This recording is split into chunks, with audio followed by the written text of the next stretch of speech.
नमस्कार। महिला महाविद्यालय होम साइंस क्लास में आपका स्वागत है। लास्ट क्लास में हमने प्रसार शिक्षा के बारे में पढ़ा था कि प्रसार शिक्षा क्या होती है। हमने पढ़ा था कि प्रसार शिक्षा बिना किसी भी विद्यालय या महाविद्यालय या किसी निजी प्रशिक्षण संस्थानों के बाहर दी जाने वाली शिक्षा है। इसमें कोई निश्चित पाठ्यक्रम नहीं होता है और कहीं पर भी किसी भी समय किसी भी परिस्थिति में किसी भी विषय में से संबंधित और किसी भी व्यक्ति को दी जा सकती है। प्रसार शिक्षा अत्यंत तथ्यात्मक होती है, लचीली होती है। समय, परिस्थिति, व्यक्ति और उनकी आवश्यकताओं और समस्याओं के अनुरूप उसमें आसानी से परिवर्तन किए जा सकते हैं। मुख्यतः प्रसार शिक्षा ग्रामीणों के लिए लाई गई शिक्षा है। ग्रामीण है स्कूल ग्रामीण महिलाएं, छोटे कुटीर उद्योग करने वाले व्यक्ति, ऐसे व्यक्ति या ऐसे बालक जिनका स्कूल बीच में छूट गया है किसी कारणवश, ऐसे व्यक्तियों को उनके आवश्यकताओं से संबंधित शिक्षा प्रदान करके, उनकी समस्याओं से संबंधित समाधान प्रदान करके उन्हें रोजगार के अवसर उपलब्ध कराने का अवसर प्रदान करती है। आज हम पढ़ेंगे कि प्रसार शिक्षा की आवश्यकता क्यों है, इसको प्रसार शिक्षा के मुख्य प्रिंसिपल्स क्या हैं और कैरेक्टरिस्टिक्स क्या हैं। अगर हम बात करें सिद्धांतों की, प्रिंसिपल्स की, तो प्रसार शिक्षा के मुख्य सिद्धांत जो हैं वो इस आधार पर बनाए गए हैं कि ग्रामीणों की जो मूलभूत आवश्यकताएं हैं, उनकी समस्याएं हैं और उनकी समस्याओं के जो समाधान है हमें खोजने। सबसे मुख्य लक्ष्य निर्धारित किया गया है प्रसार शिक्षा, जिसमें फर्स्ट आता है कि सिद्धांत की व्यक्तियों की रुचियों और अनुभूतियों के अनुरूप।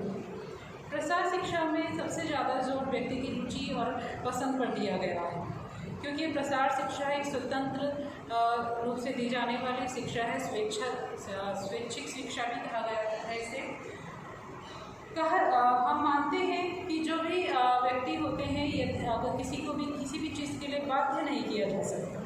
अगर आप किसी पर दबाव डालकर कोई शिक्षा प्रदान कर रहे हैं तो किसी भी कंडीशन में वह नहीं सीख पाता है।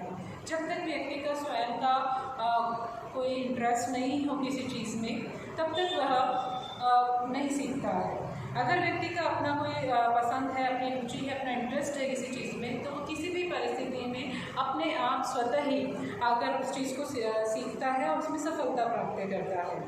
तो इसीलिए प्रसार शिक्षा में कहा गया है कि यह एक रुचिगत शिक्षा है, व्यक्तियों की रुचि के अनुरूप दी जाती है। उन्हीं की जो आवश्यकताएं होती हैं, उनकी पसंद होती है, उसी लैंग्वेज में, उन्हीं परिस्थितियों में और उन्हीं विषयों पर उसे शिक्षा प्रदान की जाती है। नेक्स्ट अगर हम बात करें तो नेक्स्ट आता है कि करके सीखने की शिक्षा है, प्रैक्टिकल नॉलेज है।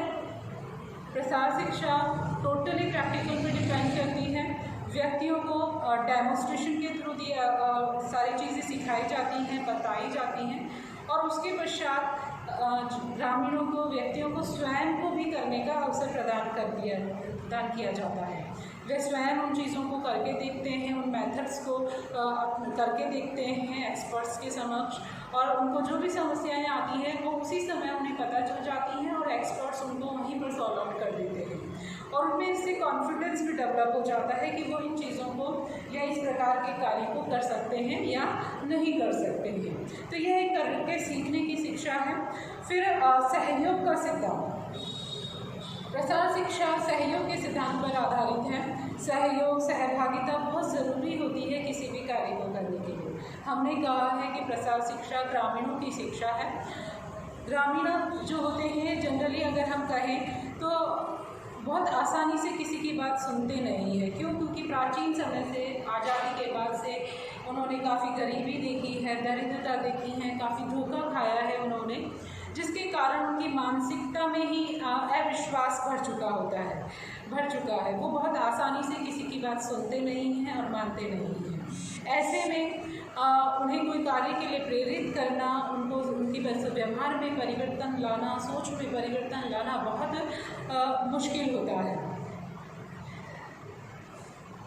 अगर प्रसार कार्यकर्ता उन्हीं की लैंग्वेज का प्रयोग करता है, उनके बीच जाकर मित्रवत संबंध स्थापित करता है, उन्हीं की मूलभूत आवश्यकताओं को और बल देता है, तो धीरे धीरे जो है ग्रामीण उनकी बातों को समझना, उन पर विश्वास करना प्रारंभ करते हैं। इसके लिए प्रसार कार्यकर्ता को उन क्षेत्रों में बार बार जाना पड़ता है, बार बार उनके कार्य क्षेत्र पर जाकर व्यक्तियों से संपर्क स्थापित करना पड़ता है और उस क्षेत्र के जो प्रभुत्वशाली और शिक्षित व्यक्ति हैं, नेतागण हैं, उनसे सहयोग प्राप्त करने के लिए प्रयास करने पड़ते हैं। क्योंकि अक्सर ग्रामीणों को देखा गया है कि जो उनके जो लोकल लीडर्स होते हैं या लोकल जो प्रभुत्वशाली व्यक्ति होते हैं, उनकी बात वो हमेशा सुनते हैं। तो प्रसार कार्यकर्ता को प्रसार शिक्षा के कार्यक्रमों को सफल बनाने के लिए सबसे महत्वपूर्ण कार्य यही करना पड़ता है कि वह लोकल जो प्रभुत्वशाली व्यक्ति हैं, वहाँ के जो लीडर्स हैं, उनका सहयोग प्राप्त करता है, उनका विश्वास प्राप्त करता है। जब उन्हें प्रसार कार्यकर्ता पर या प्रसार कार्यक्रमों पर जब विश्वास हो जाता है, तो फिर वह ग्रामीणों को अपने स्तर पर समझाते हैं, जिससे ग्रामीण अपने आप उन बातों को सुनना और प्रारंभ कर देते हैं। फिर नेक्स्ट आता है कि सहभागिता के बाद की स्वैच्छिक शिक्षा का सिद्धांत है, जो हम बार बार कह रहे हैं कि प्रसार शिक्षा एक स्वैच्छिक शिक्षा है। किसी प्रकार का कोई दबाव नहीं बनाया जाता है शिक्षा में, ना ही कोई पर्टिकुलर पाठ्यक्रम या पर्टिकुलर कोई समय निर्धारित किया जाता है या पर्टिकुलर कोई जगह निर्धारित नहीं होती है। व्यक्तियों के बीच जाकर व्यक्तियों की परिस्थितियों में ही व्यक्तियों के जो विषय होते हैं, व्यक्तियों की जो समस्याओं से संबंधित विषय होते हैं, उन्हीं पर उन्हें शिक्षा प्रदान की जाती है। यानी कि जिस समय जिस व्यक्ति का जो इच्छा होती है, जिसकी जो पसंद होती है, उसकी ज़रूरत जो होती है, उसी आधार पर उसे शिक्षा प्रदान की जाती है। तभी वह शिक्षा सफल हो पाती है और उसको यूज़ भी आती है, जिसका प्रयोग करके वह अपने उत्थान और अपने विकास में अग्रसर होता है। नेक्स्ट है धीमी किंतु सतत चलने वाली शिक्षा। प्रसार शिक्षा अत्यंत ही बहुत धीमी प्रक्रिया होती है, लेकिन सतत चलने वाली प्रक्रिया शिक्षा है। कहा भी गया है, हमने बचपन में पढ़ा है कि टर्टल, कछुआ और खरगोश की जो रेस थी, उसमें खरगोश बहुत तेज़ तीव्र गति से दौड़ता था और जो कछुआ है वो बहुत धीमी गति से चलता था, लेकिन फिर भी उसमें जो विनर हुआ था वो था कछुआ। क्यों हुआ था? क्योंकि वो निरंतर चला, धीमी गति से चला लेकिन निरंतर चला। खरगोश तीव्र था लेकिन निरंतर नहीं था, जिसकी वजह से वो हार गया। किसी भी कार्यक्रम की सफलता उसकी तीव्रता पर निर्भर नहीं करती, उसकी सततता पर निर्भर करती है। यदि कोई कार्य निरंतर चलता रहता है तो प्रारंभ में चाहे उसकी गति धीमी है, लेकिन जब अंत तक वह पहुंचता है तो सफलता निर्धारित हो चुकी होती है उसकी। प्रसार शिक्षा में भी यही नियम बहुत कारगर साबित हुआ है। आज़ादी के बाद से हमारे देश में प्रसार शिक्षा शिक्षा प्रदान करने के कार्यक्रम चलाए जा रहे हैं, प्रयास किए जा रहे हैं, लेकिन धीमी गति से उसका विकास पर असर दिखाई दे रहा है। लेकिन आज भी इतने सालों के पश्चात भी प्रसार शिक्षा सतत रूप से अपना कार्य कर रही है और सतत रूप से सक्रिय है और जो अपने सफलतम परिणाम की वह हमें प्रदान कर रही है। फिर नेक्स्ट है लचीलेपन का सिद्धांत। प्रसार शिक्षा अत्यंत ही लचीली परिवर्तनशील होती है। समय के साथ उसमें काफ़ी परिवर्तन आसानी से किए जा सकते हैं। व्यक्ति के अनुरूप, उसकी आवश्यकताओं के अनुरूप, उसकी परिस्थितियों के अनुरूप उनमें काफ़ी परिवर्तन आसानी से किए जा सकते हैं। इसी प्रकार का प्रसार शिक्षा का कार्यक्रम निर्धारित किया जाता है। प्रसार शिक्षा हो या कोई अन्य शिक्षा हो, जनरली अगर हम बात करें तो हमारे स्कूल कॉलेज में दी जाने वाली शिक्षाओं की, तो वो एक निश्चित होती है। स्थान भी निश्चित होता है, पाठ्यक्रम भी निश्चित होता है, उसके रूल्स एंड रेगुलेशंस भी निर्धारित होते हैं। आपको पसंद है नहीं है, आपकी इच्छा है नहीं है, आपके काम आएगी या नहीं आएगी, ये सारी चीज़ें उसमें कोई वैल्यू नहीं रखती है। आपका जो पाठ्यक्रम है वो आपको पढ़ना ही पढ़ना है, उसका जो शेड्यूल है, टाइमिंग है, वो आपको पालन करना है तो करना ही है। लेकिन प्रसार शिक्षा अत्यंत ही लचीली होती है, व्यक्ति के अनुरूप उसमें सब कुछ निर्धारित होते हैं कार्यक्रम।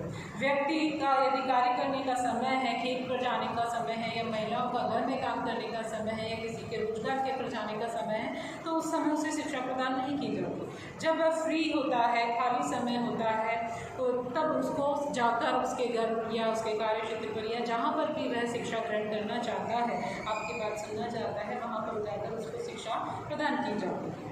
फिर नेक्स्ट आता है सांस्कृतिक भिन्नता का सिद्धांत। सांस्कृतिक भिन्नता, हमारा देश जो है संस्कृति प्रधान देश है।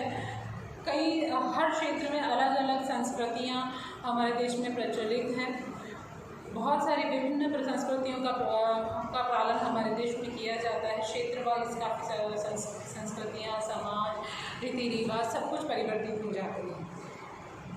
और प्रसार शिक्षा के कार्यक्रम में उन सांस्कृतिक विभिन्नताओं पर का पूरा ध्यान दिया जाता है, उसका पूरा पालन किया जाता है और उसका पूरा ध्यान रखकर ही कार्यक्रम बनाए जाते हैं।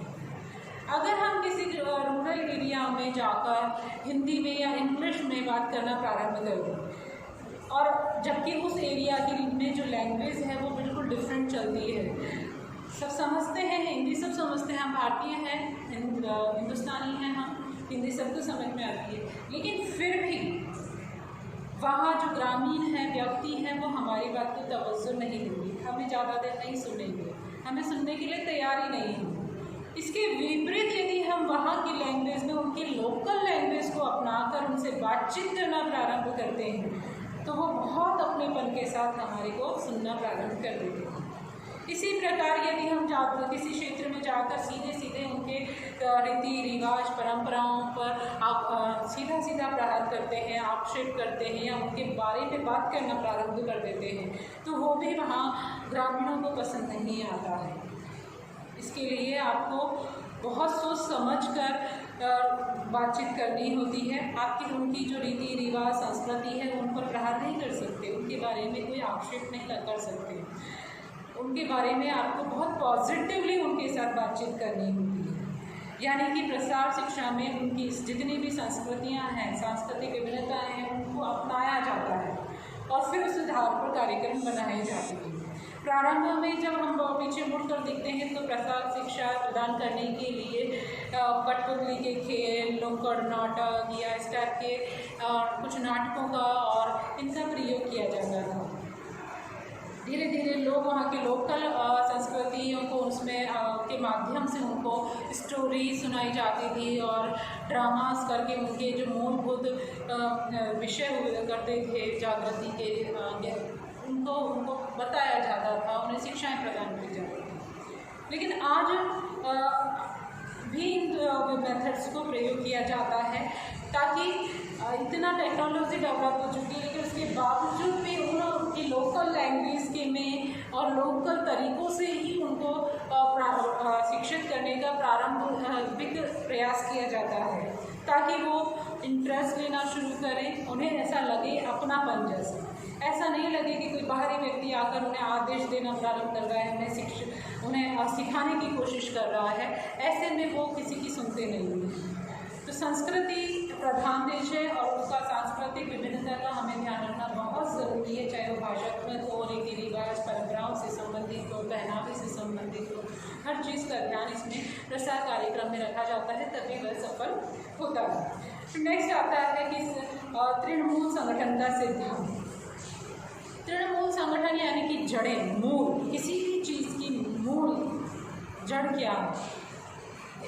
जिस प्रकार किसी पौधे को फलीभूत करने के लिए हम पानी और खाद जो है उसकी जड़ों में ही देते हैं, कभी भी हम पानी या खाद उसके फूलों पर नहीं डालते, कभी उसके बीज पर नहीं डालते, तने पर नहीं डालते।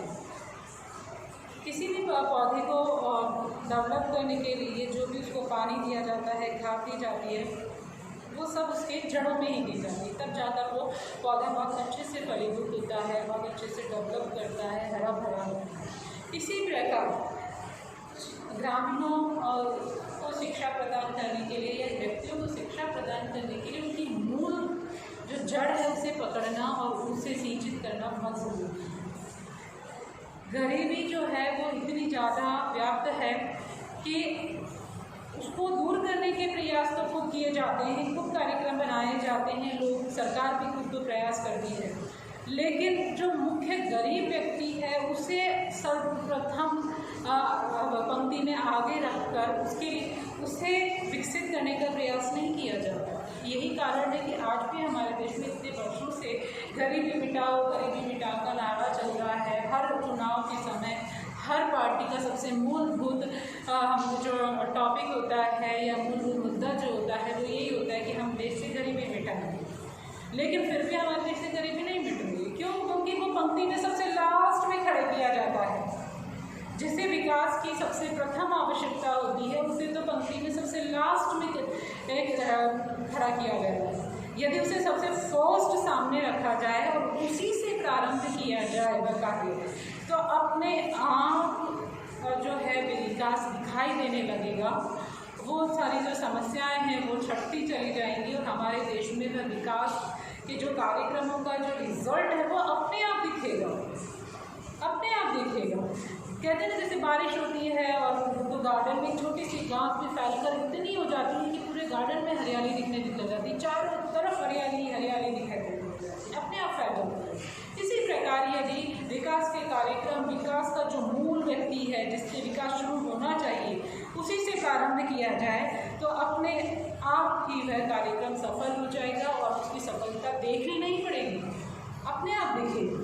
और प्रसार शिक्षा में मुख्य प्रसार शिक्षा में इसी सिद्धांत पर बल दिया गया है कि व्यक्ति के मूल में देखिए, व्यक्ति की मूलभूत आवश्यकताओं पर गौर करिए, जिससे उसकी समस्याएं अपने आप सामने आ जाएगी और उसका समाधान भी हमारे सामने प्रत्यक्ष रूप से सामने आएगा। संपूर्ण परिवार तक पहुँच का सिद्धांत। नेक्स्ट है संपूर्ण परिवार तक पहुँच का सिद्धांत। प्रसार शिक्षा किसी एक व्यक्ति को दी जाने वाली शिक्षा नहीं है, ये सामूहिक शिक्षा है और प्रत्येक व्यक्ति को इसमें टच किया जाता है। ये नहीं है कि सिर्फ किसी एक व्यक्ति या एक समूह को टच किया जाता है, उस क्षेत्र के जितने भी व्यक्ति हैं उन सबको इसमें टच किया जाता है। उसके घर परिवार तक जाया जाता है, परिवार में कितने सदस्य हैं, बच्चे, बड़े, बूढ़े, महिलाएं, सबको टच किया जाता है, सबसे मिला जाता है, सबसे बातचीत की जाती है, सबकी क्यूरीज ली जाती है कि उनकी क्या आवश्यकताएं हैं, क्या समस्याएं हैं, उनके क्या विचार हैं, उनके व्यवहार में क्या है, सारी चीज़ों को ढूंढा जाता है। बातचीत के जरिए, मित्रता के जरिए, उनसे मुलाकातों के दौर स्थापित करके उनके बारे में जाना जाता है और उसके पश्चात उनकी समस्याओं का हल उन्हीं की तरीके से निकाला जाता है। और निकाला ही नहीं जाता, उन्हीं के थ्रू निकाला जाता है। वही जिनकी समस्याएं हैं वही व्यक्ति अपनी समस्याओं का हल निकालते हैं और उन्हें दूर करते हैं। इस प्रकार की परिस्थितियाँ उत्पन्न की जाती हैं। इसलिए कहा गया है कि जो प्रसार शिक्षा है वो मुख्य रूप से तो संपूर्ण परिवार तक पहुँच की शिक्षा है। इसमें महिलाएं, बच्चे, बड़े, बूढ़े सब सम्मिलित हो जाते हैं। फिर है नेतृत्व का विकास। प्रसार शिक्षा के माध्यम से नेतृत्व का विकास होगा। किसी पर्टिकुलर व्यक्ति का कहा जाता है कि किसी भी क्षेत्र में कोई भी कार्य करने के लिए या उस कार्यक्रम को सफल बनाने के लिए एक लीडर होना बहुत ज़रूरी है। किसी भी ग्रुप का एक लीडर होना बहुत ज़रूरी है। उस लीडर, अगर कोई ग्रुप का कोई लीडर होगा तो उस ग्रुप को संगठित करना और उससे कार्य करवाना बहुत आसान हो जाता है। यदि किसी ग्रुप का कोई लीडर नहीं है तो वहाँ सभी लीडर होते हैं, वो किसी की सुनते ही नहीं हैं, वो सिर्फ अपनी कहने और करवाने में लगे रहते हैं। ऐसे में कोई भी कार्य संपन्न होना पॉसिबल नहीं है। किसी भी कार्य को तब तक सफल नहीं किया जाएगा जब तक वो सुने ही नहीं। सुने, अगर सामने वाला आपकी है सुन ही नहीं रहा है तो आप उसे क्या बताएंगे कि आप क्या कहना चाह रहे हैं, आप क्या बताना चाह रहे हैं, वो सुनेगा ही नहीं तो कैसे पता चलेगा। क्लास में 40 बच्चे हैं और मैडम बोले जा रही हैं, वो लेक्चर दिए जा रही हैं और बच्चे शोर मचाए जा रहे हैं, आपस में बातें करे जा रहे हैं, तो क्या पढ़ाई होगी? टीचर ने तो अपना काम कर दिया, लेकिन उसका कोई रिजल्ट आएगा नहीं। जब तक बच्चे नहीं सुनेंगे तब तक आप उन्हें कुछ भी नहीं सुना सकते, कुछ भी नहीं सिखा सकते। इसलिए लीडर होना बहुत ज़रूरी है। और प्रसार शिक्षा एक लीडर को बनाने का या एक नेतृत्व करने वाले व्यक्ति को बाहर निकाल कर उसे जिम्मेदारी सौंपने का कार्य करती है। जब एक लीडर बन जाता है या एक लीडर निर्धारित हो जाता है तो लोग अपने आप बातें सुनना प्रारंभ कर देते हैं। तो कहीं ना कहीं पर किसी भी कार्यक्रम के सफल होने की जो लाइन है वो प्रारंभ हो जाती है। फिर आता है नेक्स्ट संतुष्टि का सिद्धांत। संतुष्टि बहुत ज़रूरी है, सेटिस्फैक्शन। कोई भी कार्य किया जाए, व्यक्ति का, सामने वाले व्यक्ति का सेटिस्फाइड होना बहुत ज़रूरी है। आप कुछ भी कर लीजिए, ये इनके प्रकार सामने वाला संतुष्ट होना बहुत ज़रूरी है। जब तक वो संतुष्ट नहीं होगा, वो किसी पर बिलीव नहीं करेगा और किसी की बात नहीं सुनेगा। और जब तक वो बिलीव नहीं करेगा, क्यों मानेगा किसी की बात? यानी कि हमें अपनी बात मनवाने के लिए, अपनी बात कहने के लिए सामने वाले को सेटिस्फाइड करना ज़रूरी है। और प्रसार शिक्षा में सर्वप्रथम कार्य ये किया जाता है कि सामने वाला संतुष्ट हो जाए कि हाँ, आप उसका हित चाहते हैं। जब सामने वाले को यह विश्वास हो जाता है कि हाँ, ये हमारा हित चाहता है, हमारा हित की बात कर रहा है, फिर वो आपकी बात आसानी से सुनना और मानना प्रारंभ कर देता है। फिर उसमें परिवर्तन अपने आप आता है। अदरवाइज किसी आगे आप कितना ही प्रयास करते रहिए, पॉसिबल नहीं है, वो प्रयास असफल ही होंगे, सफलता की प्राप्त करना बहुत मुश्किल हो जाता है। चलिए, आज हम इतना ही बात करते हैं, क्योंकि बहुत लंबा टॉपिक है, ज़्यादा बोर नहीं होंगे। अगर हम कंटिन्यू नहीं पढ़ेंगे तो बोर नहीं होंगे। मैं उम्मीद करूँगी कि आपको समझ में आया है और आप इसे रिवाइज भी करेंगे, पढ़ेंगे। आगे नेक्स्ट क्लास में हम इसके आगे नेक्स्ट सिद्धांतों के बारे में बात करेंगे। नमस्कार, धन्यवाद।